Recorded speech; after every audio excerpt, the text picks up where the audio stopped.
Bismillahirrahmanirrahim. Assalamualaikum warahmatullahi wabarakatuh. Selamat siang anak-anak.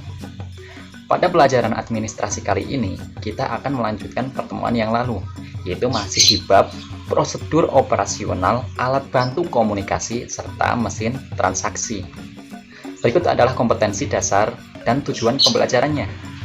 Untuk kompetensi dasar, masih di 3.15, yaitu menerapkan prosedur alat komunikasi dalam transaksi, dan 4.15 menggunakan alat komunikasi dalam transaksi.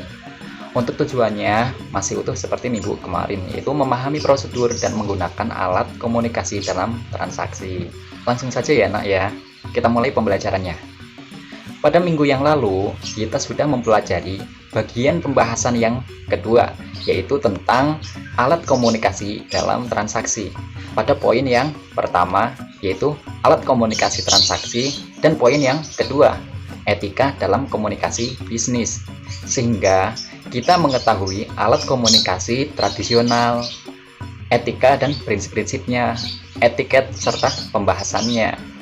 Untuk hari ini, kita akan mempelajari poin berikutnya. Langsung saja kita masuk ke poin yang ketiga, yaitu macam-macam alat komunikasi di dalam transaksi. Penggunaan alat-alat komunikasi di dalam transaksi. Pengetahuan dan keterampilan komunikasi dengan menggunakan alat-alat komunikasi merupakan keterampilan dasar yang harus dimiliki oleh seorang pramuniaga atau tenaga penjual. Karena sebagai tenaga penjual, tentunya pramuniaga harus mampu melakukan komunikasi secara baik dengan pembeli, rekan kerja, maupun atasan yang berkaitan dengan tugas pekerjaannya.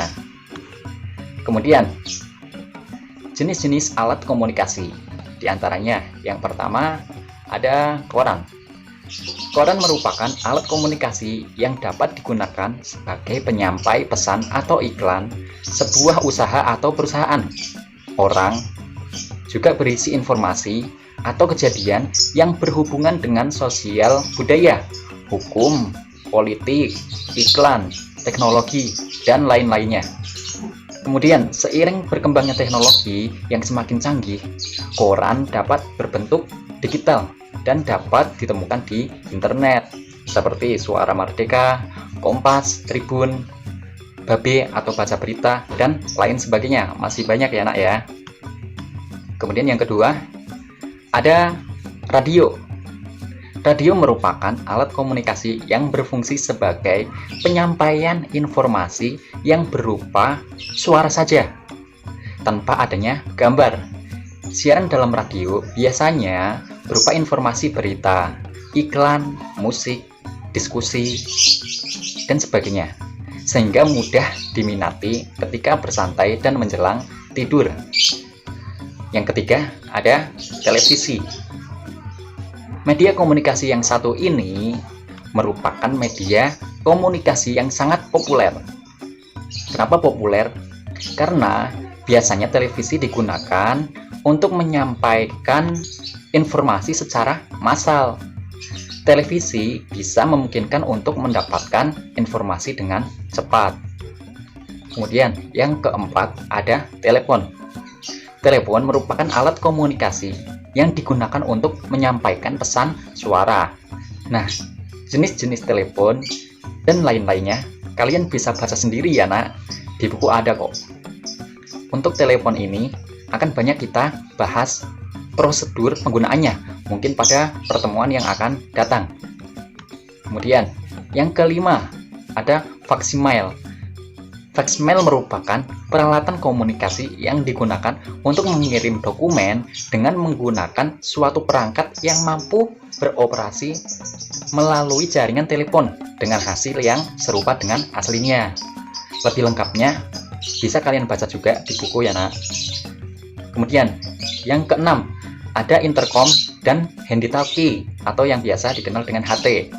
Alat komunikasi ini biasanya digunakan untuk komunikasi antar ruangan di lingkungan rumah atau kantor atau toko atau perusahaan.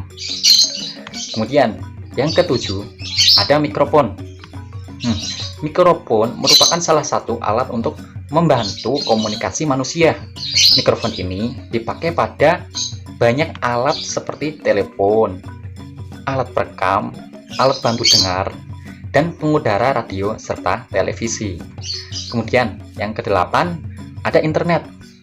Nah, internet adalah suatu jaringan komunikasi yang menghubungkan satu media elektronik dengan media yang lainnya. Sarana komunikasi terbesar dan yang paling banyak digunakan adalah internet.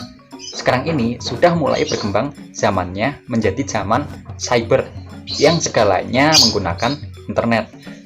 Semuanya sekarang serba online, mulai dari panggilan ojek, asisten lah, mencari pekerjaan, periklanan, berita, dan lain-lainnya masih banyak lagi. Termasuk bagian dari internet, salah satunya adalah jejaring sosial, yang karena adanya media sosial seperti Facebook, Instagram, Twitter, WhatsApp, dan lain-lainnya. Hal inilah yang membuat kata-kata yang jauh terasa dekat. Masih banyak lagi alat komunikasi dalam transaksi seperti telepon genggam, ada komputer, modem, dan lain-lain sebagainya. Namun yang saya bahas cukup itu dulu. Kemudian kita masuk ke poin yang terakhir dalam pembahasan kedua, yaitu pengoperasian alat komunikasi. Yang pertama ya nak ya, tentang telepon. Sebelum mengetahui cara menggunakan telepon dengan baik dan benar, kita simak fungsi tombol-tombol pada telepon berikut ini. Silahkan. Baiklah teman-teman, di sini saya akan menjelaskan terlebih dahulu tombol-tombol dan fungsinya yang terdapat pada telepon kantor. Di sini saya menggunakan telepon kantor Panasonic KX-T7730. Baiklah, yang pertama dapat kita lihat bersama. Ini merupakan layar tampilan. Layar tampilan ini menampilkan layar yang berisi nomor telepon yang dipanggil. Karena saat ini kita sedang tidak melakukan panggilan, maka di layar tampilan ini menampilkan tanggal dan jam pada saat ini. Lalu tombol selanjutnya yaitu tombol program. Tombol program ini berfungsi untuk menyeting penyimpanan tombol-tombol yang dimanfaatkan untuk menyimpan nomor extension. Caranya yaitu tekan tombol program, lalu tekan tombol flexible memory, misal 3. Lalu setelah itu tekan angka 1. Setelah menekan angka 1, dilanjutkan dengan menekan nomor extension, misalnya 101. Dan untuk menyimpan nomor tersebut, kita menekan tombol store. Sudah selesai. Jika ingin menambahkan pada yang lainnya, nomor extension yang lainnya, maka dilanjutkan sesuai dengan kebutuhan. Nah, jika sudah selesai, kita keluar dari mode program dengan cara tekan hold, lalu tekan program. Sudah kembali seperti semula. Lalu tombol selanjutnya yaitu tombol message. Tombol message berfungsi untuk tanda message waiting dan untuk replay. Lalu selanjutnya yaitu tombol intercom. Tombol ini berfungsi dan tombol ini akan menyala jika ada hubungan telepon antara ekstensi satu dengan ekstensi yang lainnya. Lalu tombol conference. Tombol ini memanggil sekaligus berbicara pada 2 atau 3 orang. Lalu selanjutnya tombol forwarding or don't disturb. Tombol call forwarding berfungsi untuk mentransfer panggilan ke ekstensi lain, dan don't disturb berfungsi untuk memblok panggilan ketika kita sedang sibuk. Lalu tombol selanjutnya itu tombol pause. Tombol ini berfungsi untuk menghentikan pembicaraan sementara dalam telepon. Lalu selanjutnya yaitu tombol flash or recall. Tombol ini berfungsi untuk mengakhiri percakapan telepon, lalu membuat panggilan baru tanpa memutus line. Lalu yaitu selanjutnya tombol auto answer or mute. Tombol ini berfungsi untuk menjawab panggilan masuk, baik itu panggilan dari internal maupun panggilan dari eksternal secara otomatis, tanpa mengangkat gagang telepon terlebih dahulu. Lalu berikutnya yaitu tombol auto dial or store. Selain berfungsi yang seperti tadi saya peragakan, tombol ini juga berfungsi untuk digunakan bersama speed dialing. Lalu yaitu tombol transfer.